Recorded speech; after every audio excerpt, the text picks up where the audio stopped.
Mga kaludi, isang mapagpalang araw po sa ating lahat. Si Kuya ay amin na naman nakita na dito nakaupo at nakikita namin na siya'y pagod at gutom, mga kaludi. Kaya nilapitan namin at bigyan ng kanyang makain. Tinanong namin si Kuya kung bakit ngayon lang siya dito uli nagawi sa Lunita, mga kaludi.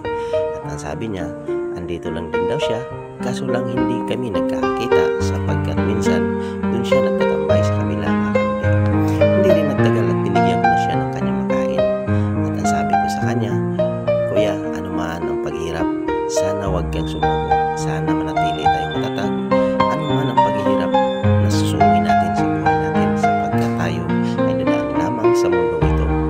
Manatili tayong mabuting tao at alagaan natin ang ating munting puso, mga kaludi. Ano man ang hirap sa buhay, huwag nating kalimutan ang mamahagi sa mga taong masigit na walang makain, mga kaludi, sapagkat ang sarap ang tumulong sa kapwa.